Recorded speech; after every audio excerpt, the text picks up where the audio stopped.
Welcome back to my YouTube channel commerce study. I am Daljit.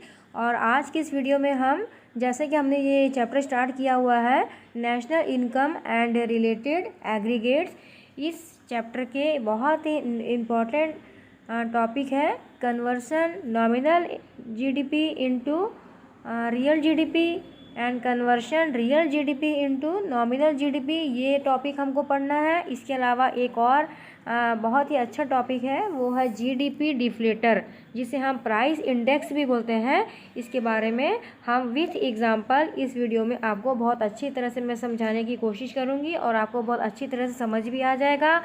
आप इस video के अंत तक बने रहिए, वीडियो को बिल्कुल स्किप नहीं करना। और स्टूडेंट, मेरे हर वीडियो में आप देखेंगे मैं अपने पेजेस में थ्योरी भी लिखती हूँ और जो टॉपिक मैं पढ़ा रही हूँ उससे रिलेटेड फार्मूले होते हैं, एग्जाम्पल होते हैं, वो सारे मैं आपको नोट यहाँ प्रोवाइड करवाती हूँ। आप वीडियो को पॉज करके ये सारे नोट्स को अपनी कॉपी में नोट डाउन कर सकते हैं, ठीक है। और अगली हम जो वीडियो बनाएंगे उसमें हमारा टॉपिक रहेगा जीडीपी एंड वेलफेयर और लिमिटेशन। इस चैप्टर के मैंने बहुत सारे वीडियो पहले से अपलोड कर दिए हैं, उनका सबका लिंक मैं इस वीडियो में दे दूंगी। आप वहां पे जाके बाकी जो टॉपिक है वो वहां से स्टडी कर सकते हैं, ठीक है। आज के हम इस वीडियो में दो टॉपिक पढ़ेंगे। पहला हमारा जो टॉपिक रहेगा first, conversion of nominal GDP into real GDP, या हम इसे बोल सकते हैं conversion of real GDP into nominal GDP. Nominal GDP current prices की बेस पे निकालते हैं, रियल जीडीपी बेस ईयर के प्राइसेस पर निकालते हैं। तो हम इसे ऐसा भी बोल सकते हैं conversion of constant prices into current prices, या conversion of current prices into constant prices. ये हमारा एक टॉपिक रहेगा। और अगला जो टॉपिक हम पढ़ेंगे वो जीडीपी डिफ्लेटर, जिसे हम प्राइस इंडेक्स भी बोलते हैं, उसके बारे में पढ़ेंगे। तो जीडीपी डिफ्लेटर की मदद से हम नॉमिनल जीडीपी को रियल जीडीपी में और रियल जीडीपी को नॉमिनल जीडीपी में बड़े आसानी से कन्वर्ट कर सकते हैं, ठीक है। तो आप जैसा कि जानते हैं कि हमारे कंट्री है, जैसे हमारी इंडिया है या कोई भी कंट्री हो, उसकी नेशनल इनकम जिसे हम जीडीपी बोलते हैं, ग्रॉस डोमेस्टिक प्रोडक्ट, तो ये दो तरीके से फाइंड आउट कर सकते हैं, करंट प्राइसेस के बेस पे या फिर कांस्टेंट प्राइसेस यानी कि बेस ईयर के प्राइसेस पर, ठीक है। तो करंट ईयर का अगर हम प्राइसेस लेंगे तो नॉमिनल जीडीपी, और बेस ईयर का प्राइसेस लेंगे तो रियल जीडीपी। तो दो तरीके से हम नेशनल इनकम को कैलकुलेट कर सकते हैं, लेकिन बेटर इसका तरीका है रियल जीडीपी, ठीक है, क्योंकि वो सही ग्रोथ बताता है। तो यहाँ पे आप जैसे जानते हैं कि कंट्री में तो कई प्रकार का प्रोडक्शन हो रहा है, कई चीज़ों का, हज़ारों लाखों चीज़ों का प्रोडक्शन हो रहा है, जैसे दवाइयाँ हैं, कपड़े हैं, पेन पेंसिल है ना, टेबल कुर्सी। तो सबका मेज़रमेंट अलग है ना, अलग है ना, मेज़रमेंट यूनिट अलग अलग है। किसी को हम केजी में मापते हैं, किसी को डजन में मापते हैं, किसी का मेज़रमेंट यूनिट लीटर है, किसी का मीटर है, ठीक है। लीटर किसका है, जैसे ऑयल हो गया है ना, और अपना दूध हो गया, और अपना मीटर कपड़ा वगैरह। तो सबकी मेज़रमेंट यूनिट अलग अलग होने के कारण हम नेशनल इनकम फाइंड आउट नहीं कर सकते। नेशनल इनकम का फाइंड आउट करने का फार्मूला होता है, ठीक है, Q इंटू पी। Q मतलब होता है क्वांटिटी और P मतलब प्राइसेस। जो क्वांटिटी को प्राइसेस से हम मल्टीप्लाई करेंगे तो national income GDP find out हो जाता है, ठीक है।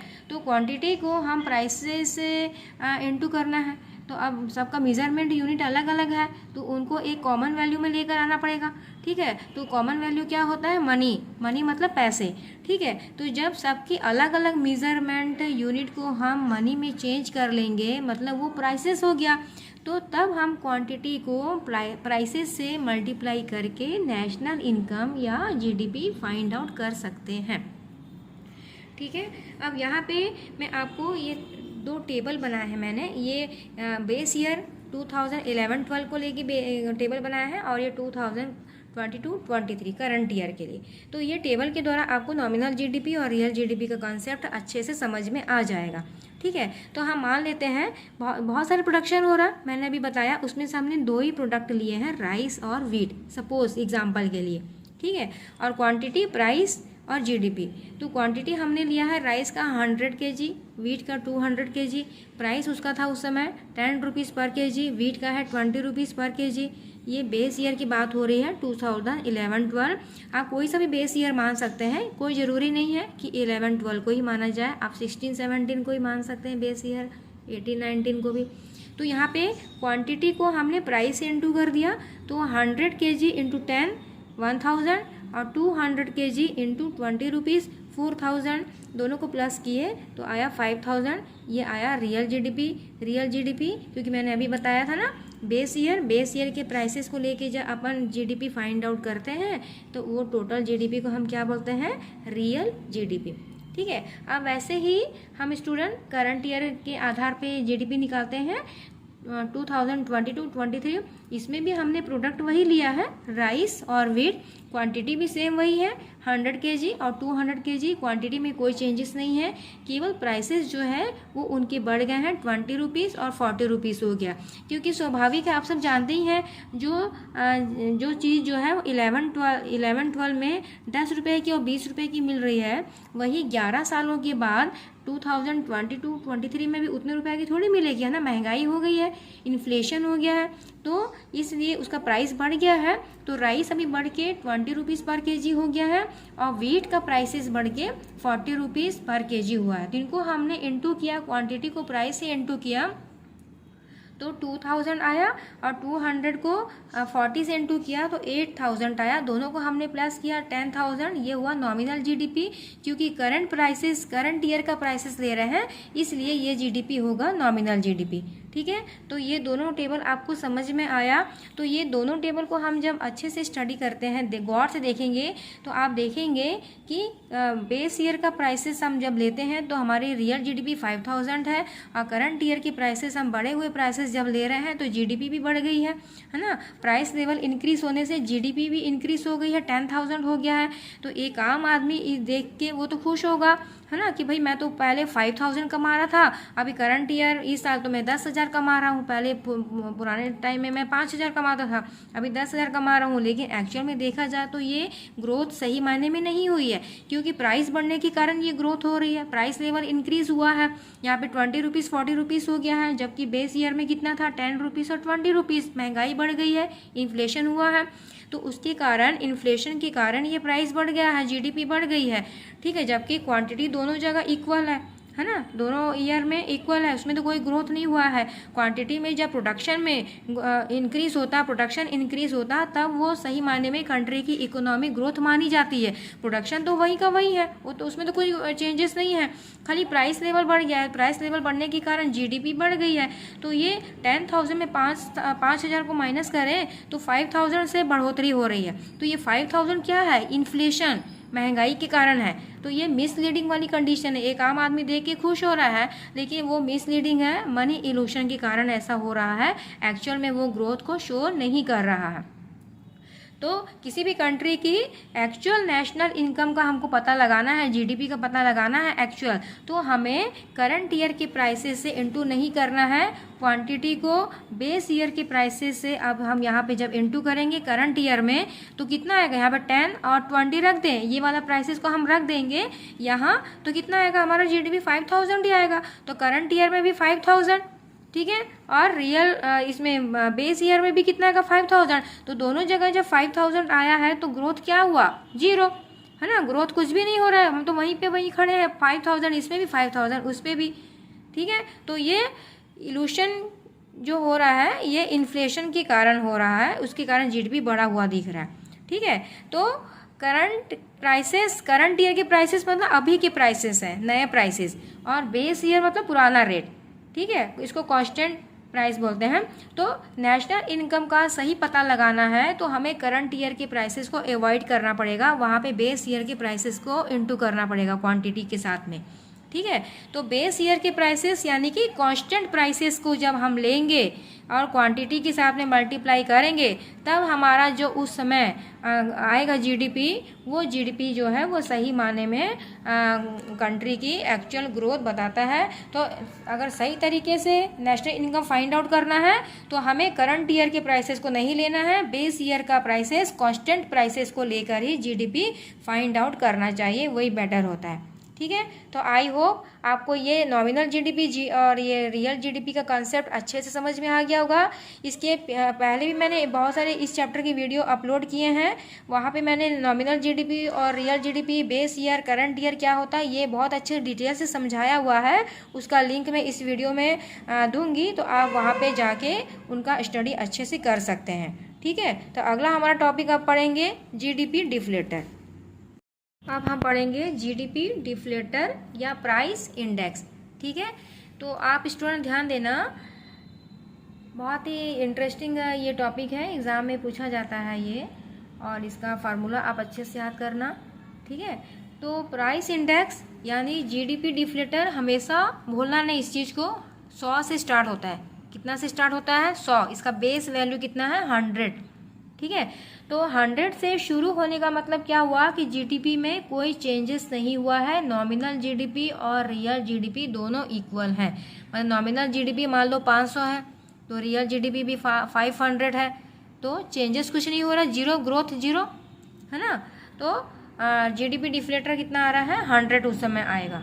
ठीक है। अगर मैं कहूँ कि आज की डेट में किसी गुड्स का जीडीपी डिफ्लेटर 180 है, आज की डेट में 180 है जीडीपी डिफ्लेटर, तो इसका मतलब क्या हुआ कि 100 रुपये वाली जो चीज़ है, जो पहले 100 रुपये की मिल रही थी, वो एट प्रेजेंट 180 की हो गई है। मतलब 80 रुपये वो महंगी हो चुकी है, इन्फ्लेशन 80 रुपीज़ का हुआ है। ठीक है।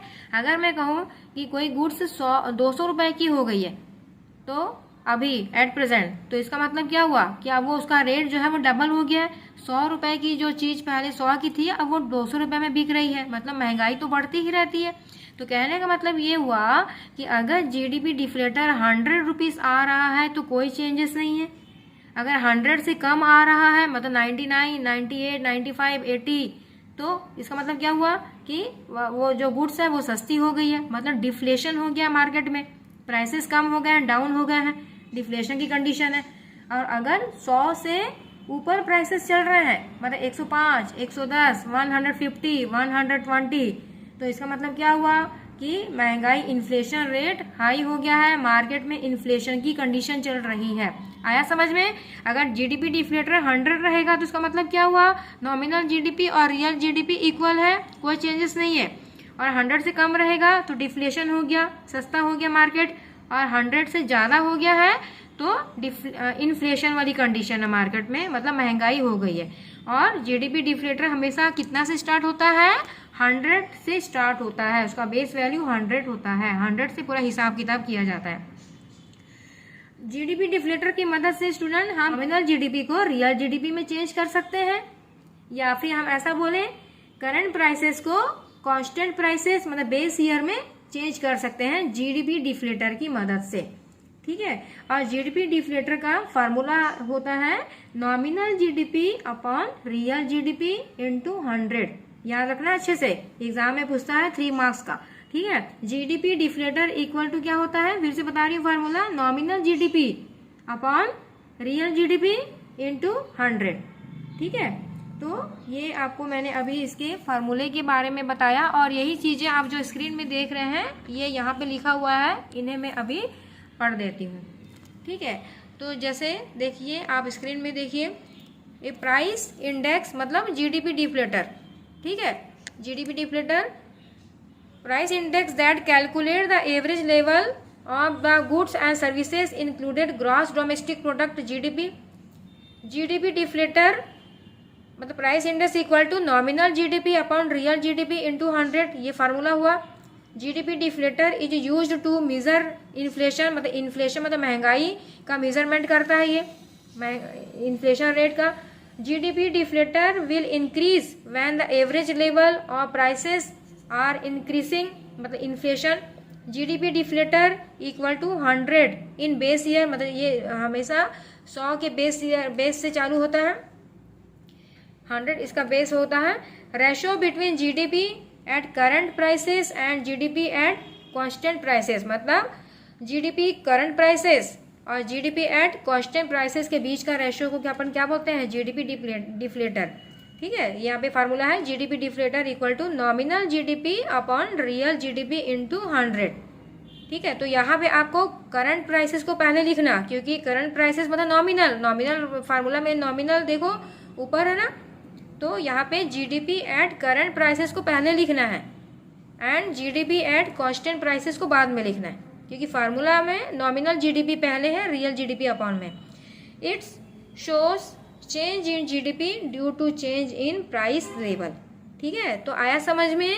जीडीपी का फार्मूला आपको अच्छे से याद रखना है और ये 100 से स्टार्ट होता है और ये करंट प्राइसेस का जीडीपी और कांस्टेंट प्राइसेस के जीडीपी के बीच का रेशो होता है। जीडीपी डिफ्लेटर का क्या इफेक्ट है इसमें आप समझ लीजिए। Years, nominal GDP, real GDP, GDP deflator और उसका इफेक्ट। 2011 को मैंने बेस ईयर मान लिया है, आप कोई भी बेस ईयर मान सकते हैं, मैंने जैसे आपको पहले बताया है। नॉमिनल जीडीपी देखो दोनों और रियल जीडीपी दोनों इक्वल हैं, 500। ठीक है, अब यहाँ पे फार्मूला हम लिखेंगे GDP deflator equal to nominal GDP upon real GDP. ये जीडीपी डिफ्लेटर का फार्मूला लिखा हमने इंटू 100। अब इसे वैल्यू पुटअप करेंगे। नॉमिनल जीडीपी कितनी है 500, रियल जीडीपी 500 इंटू 100, तो 500 कैंसिल हो गया तो 100। तो यहाँ पे इफेक्ट क्या हुआ, जीडीपी डिफ्लेटर कितना आ रहा है 100 में से 100 को माइनस करते हैं तो 0, मतलब नो चेंजेस। ठीक है, क्योंकि नॉमिनल जीडीपी रियल जीडीपी दोनों इक्वल आया। 2012 में नॉमिनल जीडीपी ज़्यादा है 1000, रियल जीडीपी 800 है। और 13 में भी ऐसे ही है, नॉमिनल जीडीपी ज़्यादा है देखो 1500 और रियल जीडीपी 1000 है। तो ये दोनों ईयर में ज़्यादा है नॉमिनल जीडीपी। तो यहाँ पे फार्मूला में हमने इनको पुटअप किया, nominal GDP 1000 upon real GDP 800 into 100, तो 125 में से उसका जो बेस वैल्यू होता है जीडीपी डिफ्लेटर का बेस वैल्यू 100 को माइनस कर दिया। जैसे यहाँ पे 100 में 100 माइनस किए 0 आया था, तो कितना आया 25%, मतलब इन्फ्लेशन रेट कितना बढ़ गया है 25% से बढ़ गया है। ठीक है, मतलब जो सामान पहले 100 रुपये का मिल रहा था वो 125 का मिलेगा, इन्फ्लेशन 25% से बढ़ गया दाम। 2013 में 1000, तो nominal GDP 1500, real GDP 1000 into 100, तो 150 आया। 150 में 100 उसका जो बेस वैल्यू है जीडीपी डिफ्लेटर का माइनस कर दिया, तो 50% इन्फ्लेशन बढ़ गया। ठीक है, अब 2014 में ध्यान देना, नॉमिनल जीडीपी कम हो गया, रियल जीडीपी ज़्यादा हो गया। रियल जीडीपी ज़्यादा हुआ मतलब प्रोडक्शन ज़्यादा हुआ होगा, है ना, क्वांटिटी इंक्रीज हुई होगी। ठीक है, यहाँ पे इन दोनों में आप देखोगे तो नॉमिनल जीडीपी ज़्यादा है मतलब प्राइसेस बढ़ रहे हैं बस, और रियल जीडीपी कम है मतलब प्रोडक्शन हुआ ही नहीं होगा, कम हुआ। और यहाँ पे आप देखोगे नॉमिनल जीडीपी कम है, रियल जीडीपी ज़्यादा है, मतलब क्वांटिटी बड़ा है, प्रोडक्शन बड़ा है। तो देखो nominal GDP upon real GDP, nominal GDP कितना 400 अपॉन 500 इंटू 100, तो कितना है 80 आ रहा है। तो देखो जब प्रोडक्शन बढ़ेगा तो लोगों को राहत मिलेगी ना, महंगाई कम होगी। ठीक है, तो यहाँ पे देखो 100 में से माइनस हो गया 80, तो कितना हो गया डिफ्लेशन हो गया। यहाँ पे डिफ्लेशन 20% का डिफ्लेशन हो रहा है, मतलब मार्केट में सस्ता हो गया है, डिफ्लेशन वाली कंडीशन हो गई है। कब होता है ऐसा, जब रियल जीडीपी ज़्यादा होता है और नॉमिनल जीडीपी कम होता है। ठीक है, आई होप आपको ये अच्छे से समझ में आ गया होगा जीडीपी डिफ्लेटर के बारे में। हम जीडीपी डिफ्लेटर का फार्मूला देख लेते हैं। मैंने अभी पहले बता ही चुकी हूँ फार्मूला को, nominal GDP upon real GDP into 100। ये फार्मूला को आपको अच्छे से याद रखना है, एग्ज़ाम में अक्सर पूछा जाता है और ये बहुत आईएमपी है। इस फार्मूले के बेस से हम 2 फार्मूले और बना सकते हैं, रियल जीडीपी और नॉमिनल जीडीपी। कुछ भी आपको एग्ज़ाम में क्वेश्चन आएगा, न्यूमेरिकल क्वेश्चन, तीनों में से कोई भी फाइंड आउट करने बोल सकता है। या तो आपको बोलेगा जीडीपी डिफ्लेटर फाइंड आउट कीजिए, तो ये फार्मूला लगाओगे। अगर आपको पूछा जा रहा है कि रियल जीडीपी बताइए, तो आप ये फार्मूला लगाओगे, और नॉमिनल जीडीपी तो ये फार्मूला लगाओगे। तो ये अगर फार्मूला आपको याद नहीं है रियल जीडीपी और नॉमिनल जीडीपी का, तो भी आप सवाल बना सकते हो, मतलब इसी में आप वैल्यू पुटअप कर दीजिए। ठीक है, तो भी आंसर आपका आ जाएगा। मैं अभी आपको न्यूमेरिकल क्वेश्चन 1-2 बताती हूँ एग्जाम्पल बना के, जिससे आपका और क्लियरिफिकेशन हो जाएगा। तो ये जो फार्मूला है बेस, यही फार्मूला है, nominal GDP upon real GDP into 100। ये फार्मूला किसका है, जीडीपी डिफ्लेटर। अगर आपको रियल जीडीपी पूछा जा रहा है तो आप क्या करोगे, नॉमिनल जीडीपी है ना, इसको तो वैसे ही यहीं पे रखोगे ऊपर। ठीक है, और रियल जीडीपी आपसे फाइंड आउट करने ही बोला जा रहा है, तो उसको तो आप बाहर साइड में लिखोगे, इक्वल नॉमिनल जीडीपी है ना ये, बस ये आपको जो जीडीपी डिफ्लेटर है ना वो यहाँ पे आ जाएगा, अपॉन की जगह में आ जाएगा नीचे साइड में, इंटू 100 की जगह 100। आया समझ में? नॉमिनल जीडीपी को तो ज्यों का त्यों ऊपर रखोगे, 100 को भी आप जैसे यहाँ पे है इंटू 100 करोगे। केवल जीडीपी, आपको रियल जीडीपी फाइंड आउट करने बोला है, उसको आप बाहर साइड में ले जाओगे क्योंकि फाइंड आउट करना है। तो बस अब जीडीपी डिफ्लेटर है ना, वो डिवाइडेड वाली कंडीशन में आ जाएगा अपॉन में, अपॉन जीडीपी डिफ्लेटर। ठीक है, नॉमिनल जीडीपी आपको फाइंड आउट करने बोला है तो क्या करना है, क्रॉस मल्टीप्लीकेशन करना है। जो मैथमेटिक्स का लॉजिक है ना, देखो नॉमिनल जीडीपी आपको ये फाइंड आउट करने बोला है, नॉमिनल जीडीपी। तो यहाँ पे कुछ नहीं है तो हम यहाँ अपॉन 1 मान सकते हैं, और बीच में इक्वल है तो क्रॉस मल्टीप्लीकेशन होगा। ठीक है, नॉमिनल जीडीपी को 1 से इंटू करेंगे तो ये नॉमिनल जीडीपी फाइंड आउट करने बोला, ये बाहर साइड आ गया। अब ये दोनों का मल्टीप्लीकेशन हो जाएगा तो क्या होगा, real GDP into GDP deflator. ठीक है, और ये इंटू की जगह में 100 था, ये अपॉन में हो जाएगा। आया समझ में? तो ये बेस फार्मूला यही है। इस फार्मूले के बेस से आप रियल जीडीपी और नॉमिनल जीडीपी का फार्मूला बना सकते हैं। अगर आपको रियल जीडीपी नॉमिनल जीडीपी का फार्मूला याद नहीं है तो इसमें जो जो क्वेश्चन में वैल्यू दिया रहेगा वो आप वैल्यू इसमें पुटअप कर दीजिए। जो फाइंड आउट करना है उसको बाहर साइड इधर लिख दीजिए, तो आप और ईजिली तरीके से कैलकुलेशन कर सकते हो। आई होप आपको ये समझ में आ गया होगा। ठीक है, अगले वीडियो में हम पढ़ेंगे जीडीपी वेलफेयर और उसका लिमिटेशन, ये हमारा अगला वीडियो होगा। फिर उसके बाद मैं इसकी जो चैप्टर के न्यूमेरिकल क्वेश्चन है वो भी सॉल्व करवाऊंगी। तो आप इसे चैनल से जुड़े रहिए। अगर आपने सब्सक्राइब नहीं किया है तो चैनल को सब्सक्राइब कर लीजिए, कॉमर्स स्टडी चैनल है, और अपने फ्रेंड्स को भी आप शेयर कर दीजिए। ओके, न्यूमेरिकल क्वेश्चन देख लेते हैं। यहाँ पे question number 1, find nominal GDP it real GDP equal to 240 and price index 120। मतलब इस क्वेश्चन में प्राइस इंडेक्स मतलब जीडीपी डिफ्लेटर 120 दिया हुआ है, जबकि इसका बेस मैंने बताया ना 100 से चालू होता है, उसमें 20% इन्फ्लेशन हो रहा है। मतलब जो 100 रुपये की चीज़ थी वो 120 की मिलेगी। ठीक है, और रियल जीडीपी दिया है 240, नॉमिनल जीडीपी हमें फाइंड आउट करने के लिए बोला गया है। तो हम इसका फार्मूला लगाएंगे जो मैंने आपको बताया था ना, प्राइस इंडेक्स का जो फार्मूला है उसी फार्मूले से हम 2 और फार्मूले बना सकते हैं, नॉमिनल जीडीपी और रियल जीडीपी का। तो नॉमिनल जीडीपी का फार्मूला क्या होता है, real GDP into price index upon 100। ठीक है, तो नॉमिनल जीडीपी हमें फाइंड आउट करना, वो इधर रहेगा इक्वल, जो जो वैल्यू पुट दिया है उसको हम इसमें भर देंगे, फिलअप कर देंगे। तो real GDP 240 into price index 120 upon 100, तो इसको हमने सॉल्व किया तो नॉमिनल जीडीपी निकल के आ रहा है 288। ठीक है, तो यहाँ पे आप देखोगे कि प्राइस इंडेक्स जो है 120 हो गया है, मतलब 20% इन्फ्लेशन हो रहा है।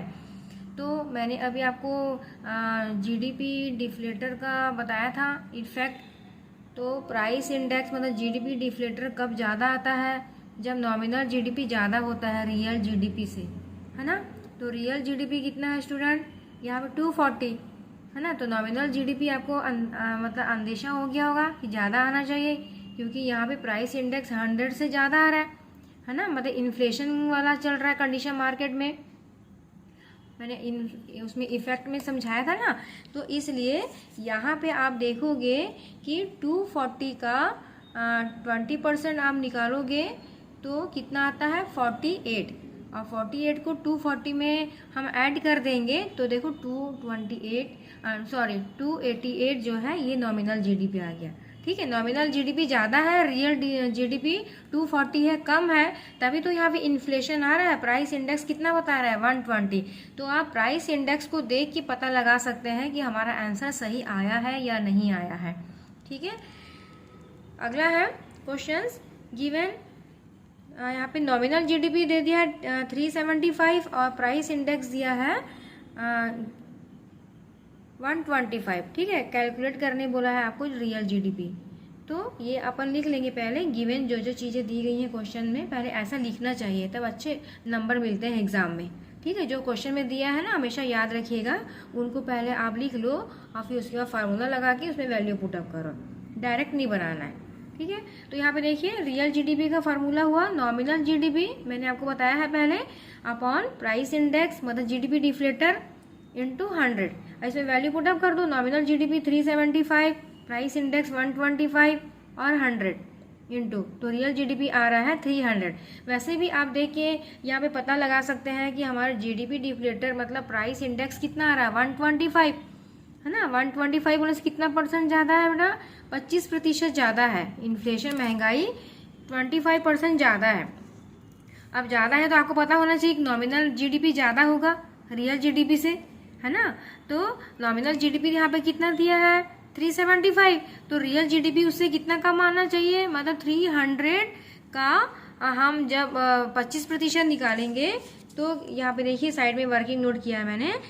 300 का 25% निकालेंगे 25% तो 75 होता है, ठीक है। तो रियल जीडीपी आपका कितना निकल के आया 300, तो 300 में इस 75 को अपन ऐड करेंगे तो देखो 375 यहाँ पे नॉमिनल जीडीपी दिया हुआ था, ठीक है। तो आप इस तरीके से पता लगा सकते हैं कैसे, प्राइस इंडेक्स को देखकर। प्राइस इंडेक्स यहाँ पे 125 है ना, तो उसका बेस वैल्यू मैंने कितना बताया, कितना से स्टार्ट होता है 100 से, तो यहाँ पे 25% ज़्यादा हो रहा है। और इन्फ्लेशन है मतलब डिफ्लेशन नहीं है, इन्फ्लेशन है। इन्फ्लेशन बोलने से क्या होता है, नॉमिनल जीडीपी ज़्यादा होगा किससे, रियल जीडीपी से।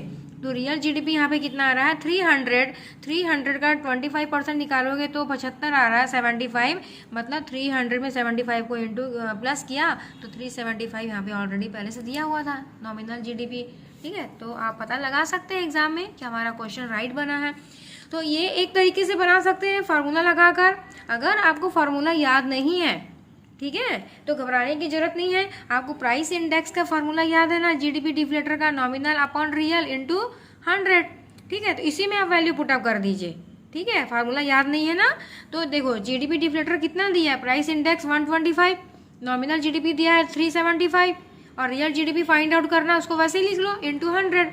अब यहाँ पे कुछ नहीं है तो हम 1 लगा लेंगे और बीच में इक्वल है तो हम यहाँ पे क्रॉस मल्टीप्लीकेशन होगा, इसका इससे इंटू होगा, इनका इनसे हो जाएगा इंटू, तो ये इससे इंटू होगा तो कितना होगा 125 रियल जीडीपी, इक्वल की जगह इक्वल लगाओ और ये दो यहाँ पे इसको इससे इंटू हो गया तो ये हो गया 375 इंटू 100, इससे इंटू करेंगे तो वही तो आएगा 37,500। तो रियल जीडीपी आप लिख लेंगे और ये 125 जो है ये डिवाइड हो जाएगा, है ना, अपॉन में चला जाएगा तो इसको सॉल्व करने से 300 आ जा रहा है। यहाँ पे भी 300 आया था। तो आपको फार्मूला याद नहीं है बेटा तो आप जीडीपी डिफ्लेटर का फार्मूला रख दीजिए, बस उसी में जो जो वैल्यू दिया है वो उसमें वैल्यू रख के आप क्रॉस मल्टीप्लिकेशन करके उसको सॉल्व कर सकते हैं, ठीक है। तो आई होप आपको ये समझ में आया होगा, ठीक है। Number 3, if real GDP 600 and nominal GDP equal to 660, find GDP deflator price index, ठीक है। क्वेश्चन में रियल जीडीपी 600, नॉमिनल जीडीपी 660 रुपये दिया हुआ है, प्राइस इंडेक्स फाइंड आउट करने के लिए बोला है। इसके पहले वाले क्वेश्चन में हमने देखा था नॉमिनल जीडीपी फाइंड आउट करना और रियल जीडीपी फाइंड आउट करना, ये है प्राइस इंडेक्स, इसमें फाइंड आउट करना है। तो एकदम वेरी सिंपल, बस ये आपने फार्मूला लगा देना है, nominal GDP upon real GDP into 100, ठीक है। और इसमें वैल्यू पुटअप कर देना है, नॉमिनल जीडीपी 600, रियल जीडीपी कितना दिया है 600 इंटू 100। तो इस तरीके से सॉल्व करेंगे तो आपका जीडीपी डिफ्लेटर 110 आएगा, है ना। ज़्यादा आ रहा है, 100 से ज़्यादा आ रहा है, कितना परसेंट ज़्यादा आ रहा है 10% इन्फ्लेशन है, 10% से महंगाई बढ़ गई है। अब ज़्यादा है बोलने से क्या हुआ, नॉमिनल जीडीपी कम होगा कि ज़्यादा होगा, रियल जीडीपी से ज़्यादा होगा ना। नॉमिनल जीडीपी ज़्यादा है और रियल जीडीपी कम है, देखो 660 और रियल जीडीपी कितनी है 600। तो इन्फ्लेशन हो रहा है यहाँ पे 110% से यहाँ पे इन्फ्लेशन हो रहा है, 110 आ रहा है जीडीपी डिफ्लेटर, ठीक है। तो इस तरीके से ये वीडियो आपको जो मैंने कंसेप्ट समझाया, आशा है आपको बहुत अच्छे से समझ में आ गया होगा, ठीक है। और इस चैनल कॉमर्स स्टडी को सब्सक्राइब, लाइक और शेयर करना बिल्कुल ना भूलिएगा। Thank you watching this video, take care, bye bye.